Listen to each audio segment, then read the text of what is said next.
بسم الله الرحمن الرحیم. نن زموږ د طریقة العصریه د اول حصے سبق نمبر 227 ته الدرس الستون شپیتم درس ته شپیتا نمبر درس ته سبق نمبر 227 او درس نمبر 60 شپیتا نمبر درس ته.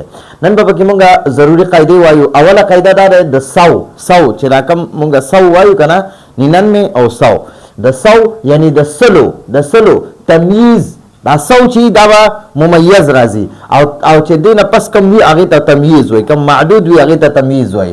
مفرد بوي د سو چې کم تمیز وي اب مفرد یعنی واحد وي، واحد بوي او مجرور برازي، مجرور ٹھیک شو، مجرور برازي. لکه مئتو دا مئتو سو دی، دا مئتو چې دا سو ته وای ٹھیک شو. او کتاب وګوره دا مفردم دی، واحدم دی ٹھیک شو، او بل دا مجرور دی، حالت جری کی دی. وګورئ په دې باندې دا دو زیرونه دي ٹھیک شو. نو مونږ ته وایي چې د سو کم تمیز وي کنه، نو وګورئ دا کتاب تمیز دی، دا څه شی دی؟ تمیز، دا تمیز دی ٹھیک شو. او دا مئتو چې دی دا سو دی تا عدد دا ممیز وای، ممیز دیتا عددم وای په نحو اصطلاح کې ورته ممیز وای. او دا کتاب چې دی دته د نحو په اصطلاح کې تمیز وای، او عام دی کتاب والا ورته معدود وای، معدود ٹھیک شو، دا ورته معدود وای. نو مونږ ته وای د سو یعنی د سلو تمیز چې تمیز دا به مفرد یعنی واحد او مجرور راځي. نو دا مئتو دا ممیز دی او دا کتاب تمیز دی، نو دا کتاب واحدم دی او مجرورم دی ٹھیک شو. دوه خبرې شو چې واحدم راځي او مجرورم راځي.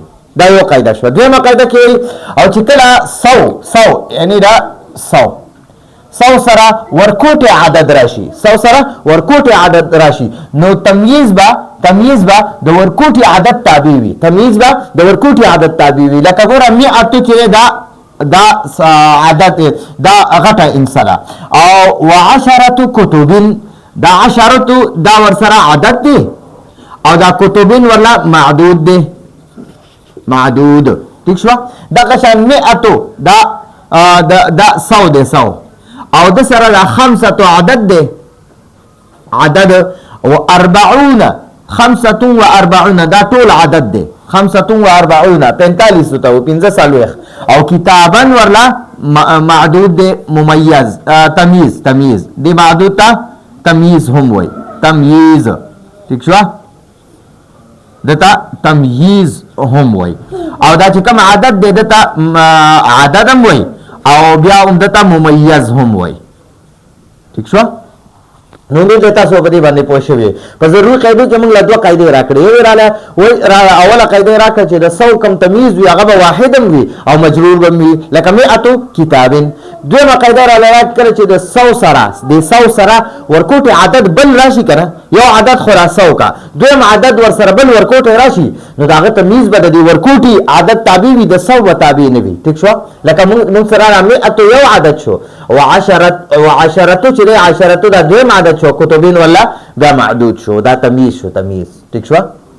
او مئتن دا یو عدد شو، 45 دویم عدد شو، او کتابن دا 45 تابع شو. نو تاسو امید دې په دې پوه شوي. بل اوس دویم راځي موږ سره معانی الکلمات د الفاظ معنی، معانی الکلمات د الفاظ معنی. نو اول طرف ته مې الفاظ لیکلي، بل طرف ته معنی لیکلي. خزانتون چې کنه، خزانتون دا الماری ته وای، الماری عرب وای خزانه ٹھیک شو، خزانه الماری. مستودعون دی عرب وای مستودع، نو دا گودام ته وای، دا انسان پکې دا کم اضافي سامانونه دی په کور کې یا په دکان د پاره یو گودام نیولې وي، سامانونه پاغه گودام کې دی، سٹور هم ورته وای. ها مستودع گودام یا سٹور ته وای، خزانه الماری ته وای.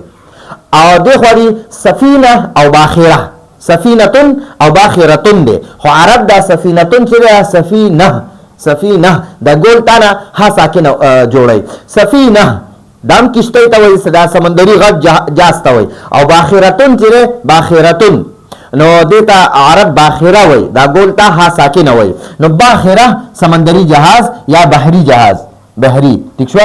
سفینه او باخره دا دوه سمندري جهاز موږ ورته سمندري جهاز وایو او داسې اردو وغیره کې ورته بحري جهاز وایي. بحري د اوبو جهاز ته وایي.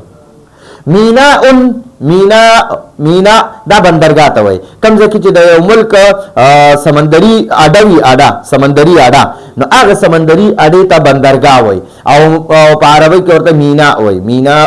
مینا ټیک شو.